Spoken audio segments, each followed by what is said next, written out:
Pra receber essa homenagem do Fala Mulher. Não, do Fala Mulher não, era outro evento. Eu trabalho aqui há 2 anos, né? Mas eu ficava indo e vindo pro Rio. Entendi. Subia e descia, dormia. Não morava aqui. Não morava. Às vezes dormia aqui, dormia algumas noites aqui.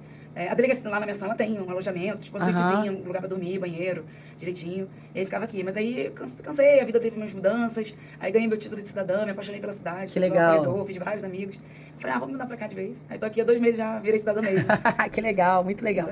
Ô, Juliana, eu queria que você me falasse, né, você que falou que já esteve à frente de outras delegacias, né, como que é você estar, né, na DEAN e você, porque assim, a gente como mulher, né, a gente acaba às vezes, né, vendo alguns casos assim, que é diferente para um homem, por exemplo, se fosse um delegado, né, uma mulher à frente é diferente. E como é que é pra você, assim, como é que você ter saído, né, que você teve a experiência de estar numa delegacia que pega tudo, como você falou, todos os crimes, e você hoje tá à frente ali como uma referência hoje em dia aqui pra nossa região da defesa da mulher? Primeiramente, eu me sinto muito honrada, assim, por Deus, pelo universo, né, pela vida, por estar nesse papel, porque é um papel, pra mim, muito significativo. Minha família tem um histórico de violência doméstica muito forte, né? A minha avó, mãe da minha mãe, ela sofreu violência doméstica por parte do pai da minha mãe. Foi uma história muito sofrida para todos os filhos. E é hoje como se eu estivesse fazendo quase uma constelação familiar na Lina Dean, né? Porque dá muitos gatilhos, né? Você revive muitas situações. Eu falo que eu na DEAN, eu vivo várias situações da minha vida. Eu revivo várias situações. E eu falo mesmo. O que eu falo para as mulheres, e tanto nas palestras, as mulheres que eu atendo, que a gente tem, a vítima não tem que ter vergonha de falar, né? A gente tem que quebrar várias culturas, né? Do machismo e do patriarcado. E uma delas é a mulher ter vergonha. Porque a mulher foi ensinada a ter vergonha de tudo. Sim. Inclusive de quando ela é vítima das coisas. Então, o agressor, muitas vezes, até se sente orgulhoso de fazer a violência que faz, né? Muitas vezes conta numa roda de amigos sobre a violência, sobre o estupro, sobre coisas que ele faz, e as mulheres têm vergonha de falar o que passou porque são vitimizadas de uma forma secundária, terciária pela sociedade, enfim. E estar na frente da DEAN, para mim, para todos os policiais que trabalham em DEAN, é uma coisa muito visceral, né? Porque você falou, eu sou mulher, e mesmo os homens, né? Todo mundo já viveu uma situação na sua família. Se não viveu no próprio corpo, já vivenciou, sabe de alguém que ama, que já passou por alguma coisa, né? Minha família já teve, com certeza toda a família já teve alguma situação. E o policial que tá lá, que recebe aquela pessoa, você vê que é uma ocorrência muito peculiar, né? Você receber uma pessoa que acabou de ser roubada, a pessoa tá fragilizada, é horrível. Você pegar uma cena de homicídio, é muito pesado também. Mas você lidar com questões familiares, com estupro de crianças, são coisas muito viscerais, né? Que despertam em você coisas, e que a vítima que tá ali, ela não foi vítima só de um crime, né? Ela foi vítima de um crime praticado por uma pessoa que ela ama, uma pessoa que ela confiava, que ela deveria contar. Então, isso mexe não só com uma fragilidade de ter sido vítima de um crime, mas mexe tudo com a vida pessoal, desestrutura a família, desestrutura toda a psique de uma pessoa, é muito psicológico, né? Então, você imagina, você tá atendendo uma pessoa que tá ali num momento de crise aguda da vida dela, sem chão, muitas vezes, né? Você chega na delegacia, você vê mulheres desamparadas mesmo ali, num momento sem saber o que fazer, né? Isso tem uma carga energética, espiritual, porque eu acredito, né? Muito forte também. E é um trabalho pesado no sentido de muita responsabilidade também, né? E essa carga. Você estava falando da festa, né? De que você acha incrível, de estar sempre rindo. Isso é uma forma... É o meu jeito, eu sempre fui assim, desde nova, né? Desde jovem. Eu adoro festa, adoro pessoas. Eu também. Eu sou galerosa. Eu sempre andei cercada de amigos, desde a época do colégio. Eu era aquela pessoa que falava com os nerds e com o pessoal que sentava lá no fundo. Eu era a pessoa que transitava por todas as pessoas. E eu continuo essa mesma pessoa. E é uma forma de transmutar essa energia, né? Porque é uma energia pesada, de sofrimento, né? Você estaria acolhendo aquela vítima que está sofrendo. Eu sou policial, né? O policial é uma figura de repressão. Então, as pessoas que eu estou prendendo, elas não gostam de mim. Pelo menos naquele momento, elas não vão me amar, né? Então, elas estão emanando ali uma energia que não é uma energia de, ó, querida, te adoro, né? Então, é um trabalho que você movimenta sentimentos pesados contra você, né? É muita energia. Então, se você não buscar, e cada um tem seu jeito, né? Buscar, de alguma forma, você ter um hobby, você ter uma vida mais leve, buscar espairecer sua cabeça, fazer uma terapia, ter uma vida saudável de outras formas, fazer exercício, você pira, né? Você tem que cuidar. Quem cuida tem que se cuidar, porque senão fica muito pesado. Eu ia te perguntar isso. Bom, gente, eu vou pro intervalo, aí eu volto com a doutora Juliana Montes, que a gente vai continuar falando sobre isso, tá? Fiquem aí que eu tô voltando. Era final de agosto de Lilás, né? No evento de encerramento. Tava todo mundo já, pontual, lotado, um sentadinho. Todo mundo de lilás, de rosa, vestida. Aí tinha uma apresentação do grupo de idosos de dança. Eles fizeram, só tinha eu que ia palestrar. Eles fizeram uma apresentação de dança só pra mim. Um lanchinho, coisa... Gente, eu quase chorei. Aí eu virei pra elas e falei assim, vocês nem sabem quanto que vocês estão me ajudando hoje, né? A recuperar o meu dia, né? E é uma troca, né? É uma troca. E ali eu falei assim, pô, não tem... Tá bom, elas me salvaram aqui hoje. Aí você pensa, ainda bem que eu vim, Ainda né? bem que eu vim, né? E a vida é isso. Quando você se move pra ajudar o outro, se move pelo outro, as coisas se movem pra você também. A vida é um espelho, né? Verdade. A gente recebe aquilo, a gente recebe aquilo que a gente emana, né? Às vezes a gente emana negatividade, porque ninguém é perfeito, e volta. Mas se a gente tentar emanar coisas boas a maioria do tempo, elas vão voltar sempre, né? Eu contei nesse dia, eu contei um outro também, um dia que foi um dia de força também, que pra mim, né? Eu tava na minha sala, lá na DEAN, né? Com a porta aberta. Aí eu tenho a visão ali do atendimento dos policiais, né? Com a porta aberta. Então eu trabalhando no computador, eu olhei, aí tava o meu policial atendendo uma senhorinha. Ela senhorinha de costas pra mim, né? O policial de frente. E eu olhando ela pequenininha, assim, magrinha, com o cabelinho branquinho, sozinha. Ela encolhidinha, assim, chorando. E o policial digitando, fazendo o registro dela. Eu olhei aquela moça ali. Ela tava tão, assim, numa posição tão acuada. Ninguém com ela. Eu levantei e falei, caramba, eu vou lá, né? Aí ela tava fazendo um réu contra o filho. Filho adulto, já era uma senhorinha. E o filho era usuário de droga. Enfim, isso é recorrente lá, né? É um problema muito grande, principalmente com pessoas idosas. Filhos adultos que são viciados, e que são até pessoas boas, mas que no auge do vício, né, da dependência, da abstinência, furtam coisas, roubam coisas, agridem os pais, a mãe, a irmã, a esposa. E ela já tinha sido agredida inúmeras vezes por esse filho, ele levava todas as coisas da casinha dela, ela era sozinha com ele, e ela não aguentava mais, ela estava machucada, e ela levantou, eu segurando pra não chorar junto com ela, né? Quando eu lembro dela, ela vontade de chorar. E ela lá, chorando, numa briga interna dela, né? Você ficava imaginando a força daquela senhorinha de mais de 70 anos pra sair da casa dela, sem rede nenhuma de apoio ali, pra denunciar o filho que ela ama, o filho dela. Porque ela não aguentava mais. E eu acho que ela tava vendo que uma hora ela ia morrer mesmo, porque ela não tinha saúde mais pra aquilo, frágilzinha. E ela falou assim, eu não aguento mais, eu não tenho quem me ajude. E ela tava numa dicotomia muito grande. Eu peguei na mão dela lá, falei, olha, ele tem essas coisas dele de adulto, a senhora precisa se ajudar, né, e tal. Aí eu lá com a mãozinha dela dada. Aí ela, obrigada, minha filha. Só que ela nem imagina o quanto da força que ela tava tendo ali. Eu acho que ela devia estar se achando fraca, ela devia estar se achando mil coisas. Menos uma das mulheres mais fortes que eu já vi na minha vida. Foi aquela moça. Eu falei pra ela, falei assim, olha, pra senhora vir aqui, chegar aqui, como a senhora chegou, sozinha, com essa decisão difícil, a senhora é muito forte. A senhora consegue qualquer coisa e vai dar tudo certo. E muitas mulheres não têm... nós, e quando eu falo muitas mulheres, eu falo eu também, tá? Porque eu sei que eu faço muitas coisas de muita força, muitas mulheres falam, e é claro, meu cargo e as coisas que eu falo, as pessoas que eu ajudo, mas muitas vezes eu também não me enxergo assim, né? Eu me enxergo fraca, me enxergo pouco, eu acho que não tô bem, não tô legal. E a gente tem essa questão da nossa autoestima da mulher, né? Muito doutrinada, muito sucateada desde muito jovens, né? Tem um mercado, né? Tá falando da moda, né? O mercado da moda, o mercado da estética, um monte de mercados aí, eles são baseados na baixa autoestima da mulher, né? Isso aí. E a gente cresce com isso. Isso reflete na violência, né? Na violência que chega na polícia. Né? E a gente acha que a origem da violência tá só ali no tapa, no grito, no casamento. A origem da violência tá na roupinha que você bota na sua filha, no brinquedo que você dá, no que você ensina ali, o que aquela menina como ela deve se comportar, como ela deve fazer, os privilégios que um ser humano do sexo masculino vai ter desde que ele é criança, em frente a um ser humano do sexo feminino. E ali começa a origem de toda a violência de gênero, isso é um fato. Né? E isso é pouco pensado, né? Pouco falado, né? Verdade. Te falar que é difícil criar filho, tá? É difícil Eu não sei o que é pior hoje em dia, tá? Se o que é mais difícil, né, na verdade. Se é você educar uma menina, uma mulher, que é o meu caso, ou você educar um homem. Eu não sei, não sei, sabe? Deve ser um desafio muito grande. Eu tenho filhos humanos, né? Eu tenho só meus cachorrinhos. Mas deve ser um desafio, ainda mais com a internet, né? Isso aí. A internet, eu sempre faço essa comparação. A internet é igual à energia nuclear. A energia nuclear é uma potência, um poder absurdo que poderia ser usado com energia limpa e você nunca precisar destruir o planeta, ter uma energia eterna para sempre, sem você desgastar, sem usar petróleo, sem poluir, só que ao mesmo tempo ela pode ser usada para destruir o planeta. Então é a mesma coisa da internet, né? Ela é uma maravilha. Hoje em dia a gente faz live, a gente se comunica em tempo real com pessoas do mundo inteiro, a gente leva informação, leva cura, leva mil coisas, só que você destrói, também leva coisa ruim, leva violência, exatamente. leva mentira, tudo que é ruim, né? A gente vê aí quanto a internet é usada para agredir mulheres. Esses movimentos de misoginia, de red pill, redes de pedofilia absurdas pela internet. Eu imagino você proteger crianças e adolescentes da internet se você tem um celular na mão. Com um celular na mão você tem um mundo na mão. Né? Mas eu já falei aqui algumas vezes sobre essa questão das redes, né? E assim, o que acontece também, Ju, é que as pessoas, essas pessoas que a gente estava falando aí, né, que leva mentira, que leva, né, as coisas ruins à internet, as pessoas ainda acham que quando ela tá atrás disso aqui, da tela, ela pode fazer o que ela quiser.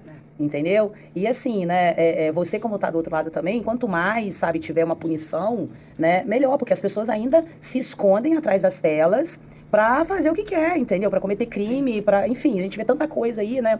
E assim, eu espero muito que isso acabe e que esse cerco vai se fechando cada vez mais, sabe? Porque as pessoas, elas se acostumaram, eu tô aqui, ó, fazendo computador, no celular, ninguém vai me pegar, sabe? Sim. Não, mas pega porque pega, né? Pega endereço de IP. A gente, não sei se vocês acompanharam, tiveram até desses movimentos de Red Pill.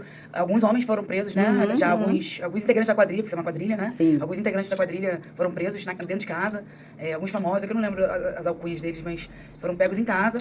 Eles eram os idealizadores, ficavam disseminando essas ideias de misoginia, propagando questões de estupro online, umas coisas terríveis. Foram 2 ou 3 presos já dessa rede mais famosa, e são identificados e presos. É porque dá essa falsa sensação de anonimato, né, e de proteção atrás de uma tela. Só que, claro que tem consequências, né? É isso. Gente, vou pro intervalo, já tô voltando, fiquem aí. E quanto mais a gente tem esses espaços de fala, sabe, Michele, aqui, e nos movimentos sociais, e palestras, sempre que a gente fala sobre o tema, né, e traz exemplos e casos, e fala da DEAN, do trabalho da polícia, isso encoraja e traz confiança nas mulheres, né? Para buscar ajuda policial, para sair de situações de violência, para denunciar. E a gente vê isso mesmo na prática. As mulheres têm tido mais coragem, têm se sentido mais fortes, assim, não só pela polícia, mas como um todo, né? A gente tem visto isso, né? Como o movimento feminista mesmo, né? Falando do feminismo como um movimento sério que é, né? Porque o feminismo perdeu um pouco do significado que a gente usa. É que eu falo que tem assim, né? Tem um movimento e tem os que militam errado. O movimento feminista é um movimento sério, um movimento necessário, né? É um movimento que busca equiparação, né, de direitos, não é igualdade, é um equilíbrio de direitos, né, que busca que as mulheres não morram, que as mulheres tenham seu espaço, que sejam vistas, que todos sejamos vistos como seres humanos, né. Esse é um movimento. Ontem eu estava, falei de feminismo, não tem como não lembrar, né. Ontem eu estava na Câmara dos Vereadores, fui agraciada com uma moção de aplausos pela vereadora Gisele. Estavam lá minhas grandes amigas, vereadoras Gisele e Carla, que representam as mulheres hoje, né, na Câmara Municipal de Volta Redonda. São nossas 2 representantes. E aí ontem surgiu essa pauta, né, sobre feminismo, o que seria o feminismo. E aí houve uma má interpretação, né, do que seria o feminismo, né, um cunho negativo para o feminismo, como se feminismo fosse um contrário de machismo. Isso, só que não é, né? Feminismo é um movimento que veio contra o machismo, no sentido de que o machismo mata mulheres. Você foi até uma fala da vereadora, ela se colocando, explicando, né, o que seria o feminismo, muito bem explicado. E foi um movimento que buscou as mulheres não morrerem, terem seus direitos, poderem votar, poderem ter sua autonomia, né, sua independência, sua voz ouvida, enfim. E as mulheres têm tido. E a gente vê uma resistência até nos índices de criminalidade, no aumento do número de feminicídios. Tem muitos estudos psicológicos que avaliam, né, a violência doméstica, a violência de gênero como um todo, e avaliam essa questão do aumento do número do crime de feminicídio em si. E acreditam que isso se dê também porque as mulheres não têm aguentado mais violências menores e têm se posicionado mais para sair de relacionamentos tóxicos. Porque a gente vislumbra, né, o que a gente chama de ciclo de violência. Quando as mulheres estão em relacionamentos tóxicos, relacionamentos que são ruins e violentos, né, muitas vezes elas tentam sair, né, e elas saem, até terminam, mas aí o agressor, eu falo agressor, mas pode ser agressora também, né, às vezes é porque 99% dos casos é um homem. Mas o agressor, ele se arrepende, às vezes se arrepende mesmo, né, às vezes se arrepende mais ou menos, mas pede desculpa, aí manda flores, diz que vai mudar, aí a mulher acredita porque tem sentimento, tem muita coisa envolvida, aí volta, e aí acontece a explosão e a violência de novo. E aí esse ciclo, ele se repete, essa violência vai escalonando, e uma hora culminando na morte da mulher. E a gente fala que, a gente vai estudando, né, esse caso a caso, e a gente percebe que o momento crítico, que é o momento mais perigoso desses relacionamentos, onde a mulher corre mais risco de vida, de morte, né, que a pessoa prefere falar, é no término do relacionamento. Quando a mulher decide sair mesmo. Quando o homem vê, não, ela vai embora.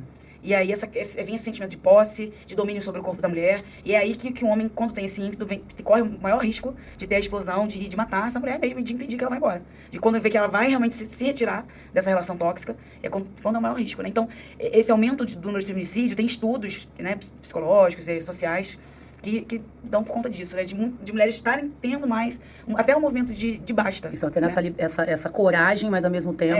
Como é um momento de crítico e é um relacionamento violento, por isso que é muito importante a mulher buscar ajuda. E eu não digo só a polícia sim, mas a ajuda da rede dela, rede de apoio. E eu falo rede de apoio, é a família, é amigos, é a igreja, é o centro, é a escola, é a faculdade, é o CEAM, que é o Centro de Atendimento à Mulher, que muitos municípios têm aqui, o de Volta Redonda é muito bem equipado, com assistentes sociais, psicólogas, a Secretaria da Mulher conta com diversos apoios, tem casa-abrigo, aluguel social, tem cursos profissionalizantes para mulheres que estão em situação de vulnerabilidade e violência. Então, mulheres que às vezes passam por uma dependência patrimonial, elas têm tem a possibilidade de contar com um aluguel social, com cursos profissionalizantes para poder ter sua própria renda. Então, tem toda uma rede de apoio que a mulher pode buscar para se preparar para sair dessa relação, né? E se cercar de ajuda, de proteção, e não estar sozinha, né? E muitas mulheres me perguntam, falam, mas adianta denunciar? A medida protetiva resolve? Eu sempre trago números, né? Eu decorei 2, são muitos números, eu não dava pra decorar todos, mas 2 me marcaram muito, que eu estava fazendo um trabalho, escrevendo um artigo sobre isso, dos anos de 2023 e 2024. Em 2023, no estado do Rio de Janeiro, morreram 99 mulheres vítimas de feminicídio. E dessas mulheres, salvo engano, 11% ou 3%, alguma coisa perto desse número, só que tinham medida protetiva de urgência. E quase nenhuma do restante dessas mulheres tinham sequer procurado ajuda policial. Eu digo, acho que morreram. Em 2024, foram 107 vítimas, aumentou o número. Dessas 107 vítimas, nenhuma tinha medida protetiva de urgência. E a maioria também não tinha registrado. E a gente sabe que todas elas já eram vítimas de violência. Por quê? Porque os familiares contavam, né? Os familiares que vinham testemunhar, elas já tinham falecido, não podiam contar. Mas os familiares que vinham testemunhar falavam, ela sempre apanhou, mas nunca quis denunciar. Então, o que essa interpretação, né, uma interpretação contrária desses dados, a gente faz? Que elas não tinham buscado ajuda, não tinham medida protetiva, a maioria morreu. Não estou dizendo que todas, né, tem casos que o Estado não consegue estar presente em todos os lugares, né? Não tem como, mas estatisticamente a polícia ajuda muito. A medida protetiva de urgência tem muita eficácia e tem todo um aparato estatal que trabalha para isso. As DEANs, que funcionam 24 horas, todas as delegacias de polícia estão aptas, não só precisa ser uma DEAN, estão aptas para atender as mulheres, solicitar medidas protetivas. Também tem outros mecanismos que não a delegacia, em que a mulher pode solicitar. Tem o aplicativo Rede Mulher, o aplicativo Maria da Penha. Você pode, pelo aplicativo, solicitar medida protetiva e vai direto para o juiz, sem sequer precisar ir na delegacia.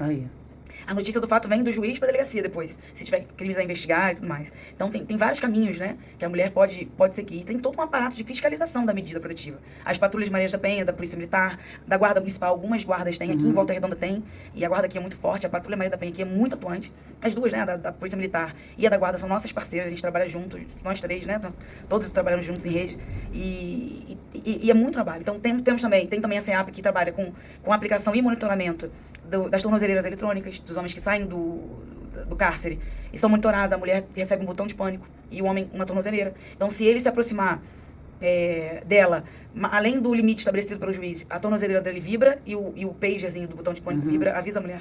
E a Patrulha Maria da Penha é acionada. Então, tem uma série de mecanismos de proteção que funcionam. Né? E eu estimulo a denúncia por conta disso, né? Porque salva vidas. A denúncia salva vidas. E a denúncia da própria mulher e a denúncia das pessoas que vêm.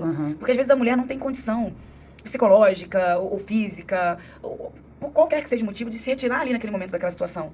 E você estender um braço, seja denunciando, seja oferecendo ajuda àquela mulher, é super importante. Você pode estar salvando uma vida e você nem sabe, né? Muito bom. Nossa. Gente, eu vou pro intervalo e já volto. Fiquei aí. O homem, quando eu digo o homem, é o homem, né? Os homens, né? Que um homem disser, a mulher vai aceitar como verdade. Sim. Isso é uma estratégia do patriarcado, de fato. Então, eles não querem mulheres unidas. E isso era uma estratégia desde antes mesmo. Porque dizer que mulher é fofoqueira, evitar reuniões de mulheres. Por que reunião de mulheres era chamada de bruxa? Sempre se levava para esse lado, né? Reunião de mulher é bruxaria, eu não sei o que, tinha essa fantasia. Por quê? Se as mulheres parassem para conversar, iam descobrir que um era amante do outro, as amantes iam descobrir as amantes, que os caras não eram monogâmicos, né? Então, sempre teve um interesse ali por detrás de manter as mulheres isoladas dentro de casa. E que elas não tivessem redes de comunidade entre si. Para elas não conversarem. E não terem alguns segredos dos homens revelados. A verdade é essa, né? Que na sociedade patriarcal, isso tô falando lá atrás. Não que hoje seja muito diferente, né? Hoje tá mudando, mas a gente ainda tem isso culturalmente, isso ainda acontece. Então, disseminar essa rivalidade entre as mulheres, enquanto você vê que os homens têm um coleguismo que é sobrenatural. Verdade. Os homens, eles têm um coleguismo instintivo para certas coisas, né? Para outros não, mas para certas coisas eles têm. E as mulheres têm uma rivalidade instintiva. É cultural, né? É uma coisa ensinada que a gente tem que ir se educando mesmo, né? A gente vai se educando para mudar esse padrão de comportamento, né? Que já tá bem over. Já, eu falo muito anos 80. Já deu. Ô, Ju, eu queria muito agradecer. Eu ficaria mais uma hora conversando com você aqui, que a gente tem muito assunto pra falar. Fora que a gente conversou nos bastidores, gente. Tava no programa, né? Fora que a gente conversou nos bastidores. Queria muito agradecer a sua presença. Queria muito parabenizar pelo seu trabalho. Obrigada. E por você, né? Porque eu escutei você falando aqui agora pelo ponto de vista que você tem, pela pessoa que você é. Independente, né, do seu trabalho, mas por você como pessoa. Obrigada e parabéns, tá? Obrigada. Você quer deixar algum contato, algum endereço lá da DEAN? Enfim, quer deixar alguma coisa? A DEAN fica ali na Lucas Evangelista, em cima da 93DP, né, no Aterrado. Funciona 24 horas. E, bom, contato, A gente tem a DEAN ali, né? Tem o telefone do plantão da DEAN, até vou olhar aqui na agenda, mas enquanto isso eu vou falando os contatos de emergência, o contato que eu falo sempre, que para ligar é 190, tá?